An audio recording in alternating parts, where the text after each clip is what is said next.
भगवान पंपा सरोवर से चले हैं ऋष्यमुख पर्वत की तरफ। ऋष्यमुख पर्वत पर सुग्रीव जी महाराज निवास करते थे। सबसे ऊंचाई पर बैठे हुए थे। तेजस्वी राजकुमारों को देखा है, राम लक्ष्मण को। उसके मन में तो सदैव भय बना रहता है, बाली किस रूप में आए और मुझे मारने लगे, पता नहीं। पिटाई बहुत हुई है। विचार करता है, इतना तेजस्वी पुरुष यहाँ आने का, हमारे भिखमंगे के पास क्यों आ रहा है? वो उसका क्या काम पड़ गया मेरे पास आने का? मेरे पास न राज्य है, न वैभव है, न पुत्र है, न पत्नी है, कुछ नहीं। मेरे पास क्यों आ रहा है? किसकिंदा जाना चाहिए, मेरे पास आ रहा है। लगता है बाली ने भेजा है क्या?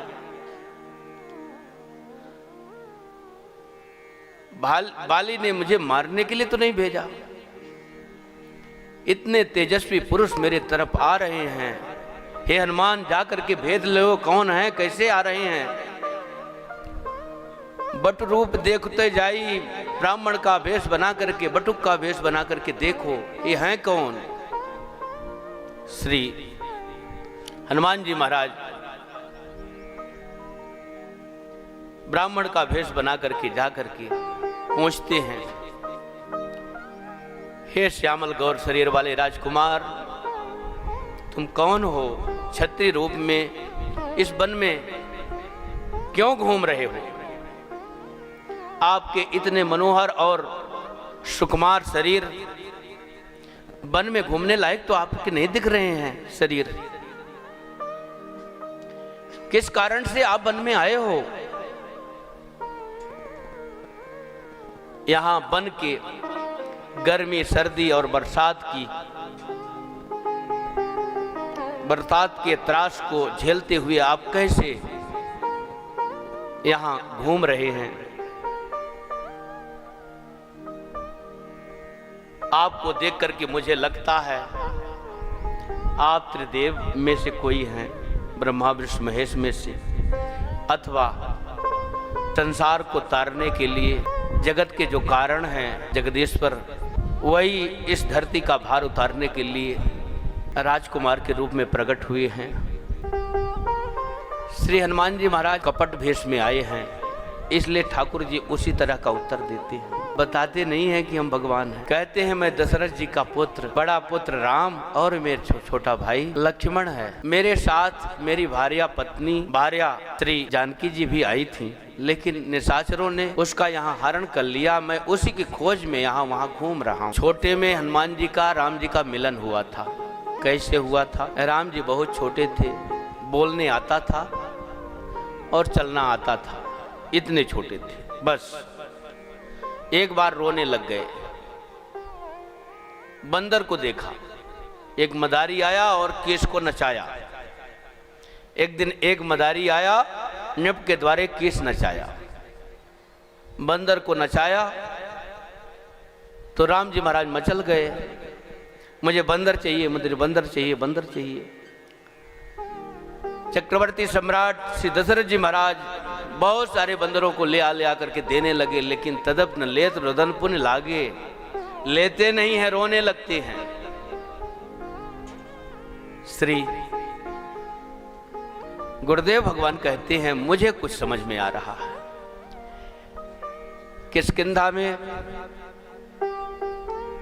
राजा सुग्रीव के पास एक बंदर है, आप दूतों को भेजो और उसे लेकर के आओ, हो सकता है राम जी उससे संतुष्ट हो जाएं। उस समय हनुमान जी को बुलाया गया था। हनुमान जी की अवस्था भी वैसे थी जैसे राम जी की थी, और हनुमान जी छोटा बड़ा बनने में कुशल भी थे। जिस अनुरूप के राम जी थे उससे बहुत छोटे बन करके हनुमान जी राम जी के साथ खाते थे, खेलते थे, राम जी के साथ सोते भी थे। राम जी जो मंगाते थे छोटी छोटी वस्तु ले जाकर के राम जी के हाथों में देते थे। जब तक बालापन रहा राम जी के साथ हनुमान जी रहे। उसी समय की बात है कि एक बार राम जी ने पतंग उड़ाई, वह देवलोक तक पहुंच गई। देवलोक में जयंत की स्त्री ने उस पतंग को देखा, मन में विचार किया, इतना गुणी राजकुमार, इतनी सुंदर पतंग, पतंग को देख करके निहाल हो गई। जो इतना गुणी राजकुमार है, जो ऐसी पतंग बना सकता है, वह राजकुमार कैसा होगा? उसका रूप कैसा होगा, उसका स्वभाव कैसा होगा, उसका प्रभाव कैसा होगा, देखने की इच्छा हुई और उसने पतंग को पकड़ लिया। श्री राम जी ने हनुमान जी से कहा, देखो हनुमान, मेरी पतंग कहाँ चली गई। हनुमान जी तो जन्म लेते ही आकाश में उड़ने के बड़े शौकीन थे। हनुमान जी उड़ान भरी और स्वर्गलोक पहुंच गए। छोटे से थे, उड़ान भरी स्वर्गलोक पहुंच गए और वहां जाकर के देखा जयंता की स्त्री ने पकड़ा है। देव छाण पुन गिरा उचारी, बोले छोड़ दो इस पतंग को, मेरे राम जी की पतंग है। मैं उस राजा का दर्शन करना चाहती हूं जिसकी ये पतंग है, उस राजकुमार को मैं देखना चाहती हूं। हनुमान जी महाराज तुरंत आए, राम जी से बताया। राम जी ने कहा, चित्रकूट महादेव दिखाई, जाओ कह दो चित्रकूट में मिलेंगे। दर्शन की अभिलाषा से चित्रकूट में 27-20 वर्ष से, छोटे रहे होंगे राम जी, 20 वर्ष से अभिलाषा किए हुए चित्रकूट में घूमते हुए राम जी का दर्शन किया और जयंता से बताई, वही परीक्षा लेने आया था और राम जी के द्वारा उसका मान मर्दन हुआ। तो हनुमान जी महाराज श्री राम जी के छोटे के साथी हैं और छोटे में हनुमान जी को बहुत प्यार राम जी को मिला है। इसलिए हनुमान जी कहते हैं, हे भगवान, मैं आपकी माया के अधीन आपको भूल गया। शिव विरंज कहूं मोह को है बपुरा आन, असजे जान भजई मुनि माया पति भगवान। ब्रह्मा और शंकर को भी मोहित कर लेती है भगवान की माया। ऐसा जान करके मुनि महात्मा सब छोड़ करके, सारे संसार में आग लगा करके ठाकुर जी का नाम लेते हैं। हे भगवान, मेरी रक्षा करो, इस माया के प्रभाव से बचाओ। ठाकुर जी रक्षा करते हैं, भगवान ही बचाने वाले हैं। चाहे घर में हो चाहे वन में हो, हर जगह तो राम जी ही रक्षा करते हैं। श्री हनुमान जी ने कहा, भगवान मेरा न्याय है पूछना, और छल करना भी न्याय है। जीव के अंदर ये सब है, हर्ष विषाद जान अज्ञाना, जीव धर्म अभिजित अभिमाना। कभी हर्ष होता है, कभी विषाद होता है, कभी ज्ञान हुआ कभी अज्ञान हुआ। अज्ञान की दशा में गलत करेगा, ज्ञान की दशा में सही करेगा। मेरा न्याय है, मैंने पूछा आपको, लेकिन तुम पूछो कस नर की नाई। आप मनुष्य की तरह साधारण पूछते जा रहे हैं कि मैं राजा चक्रवर्ती राजा दशरथ का पुत्र हूं और तुम अपनी कुशलता बताओ। आप मेरी कुशलता नहीं जानती हैं, मैं कैसे माया में यहां पड़ा हुआ। हे भगवान, आप क्यों पूछ रहे हैं? आपको तो हनुमान कह करके पुकारना चाहिए।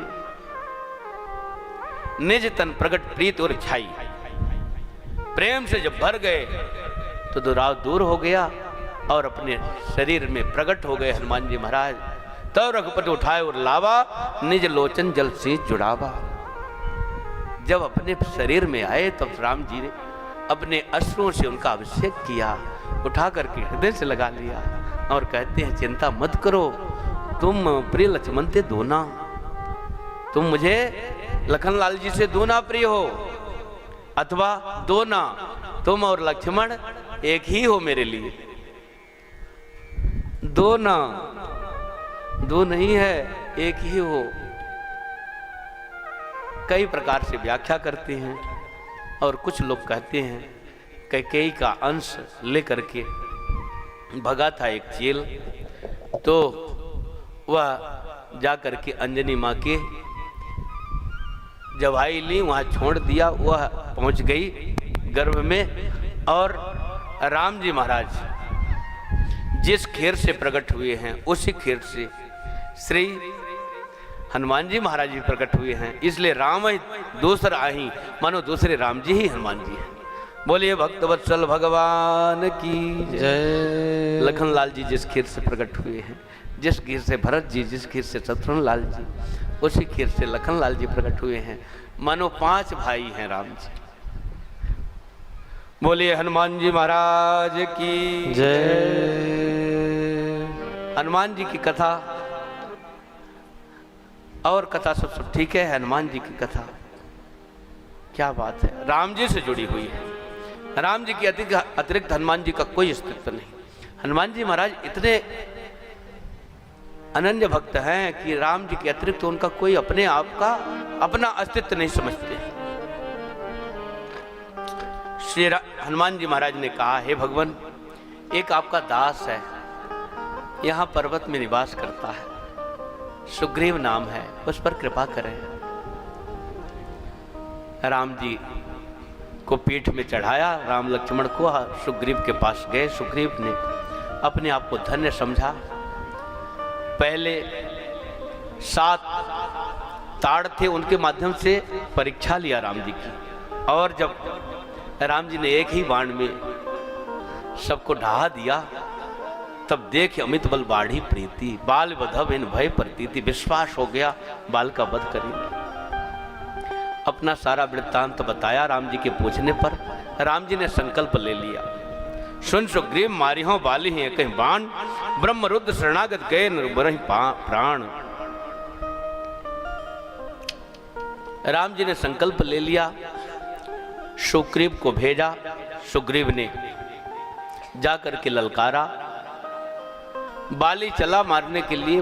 तारा ने समझाया कि जो सुग्रीव को मिले वो साधारण नहीं है। बाली कहता है वो तो समदर्शी है, मैं जानता हूं, समदर्शी रघुनाथ, वो समदर्शी है, मुझसे कोई बैर थोड़ी है, क्यों मारेंगे? यदि मारेंगे भी तो मैं सनात हो जाऊंगा। उनका मारना और प्यार करना दोनों ही तारने वाला होता है। जिसको प्यार करते हैं उसका भी उद्धार होता है, जिसको मारते हैं उसका भी उद्धार होता है। इसलिए उनसे किसी भी प्रकार से जुड़ जाएं, मेरा जीवन कृतकृत हो जाएगा। और जाकर के भिड़ा है, सुग्रीव विकल होकर के भगा है बाल की मुष्टिका से, और कहा, हे भगवान, मैंने कहा ये मेरा भाई नहीं, मेरा काल है। राम जी ने कहा, मैं सोचा बाली कोई बहुत बड़ा पहाड़ जैसा होगा, तो एक ही रूप बढ़ाता तुम दो, तो एक ही तरह से हो दोनों भाई, कोई अलग अलग कोई फर्क नहीं दिखा। एक समान शरीर, एक समान मोटे, एक समान वस्त्र, एक समान आभूषण, एक समान बोली, एक समान ऊंचाई, एक समान शरीर है। मैं मार देता भूल में, कहीं मेरे मित्र का कुछ हो जाता तो मैं क्या करता? मैंने अभय वहां दिया है आपको, इसलिए मैंने नहीं मारा। ते भ्रमते मारे नहीं वही। श्री राम जी ने स्पर्श किया, कर पर सा सुग्रीव शरीरा, फिर से कुलिस हो गया और दौड़ पड़ा। राम जी ने माला डाली, कृपा बरसा दिया, पूर्व से भी बहुत बलशाली हो गया। जाकर के लड़ा, लेकिन बाली से कहा, बहुत छलबल सुग्रीव कर ही हारा भयमान। तभी राम जी ने एक बाण मारा उसके हृदय में,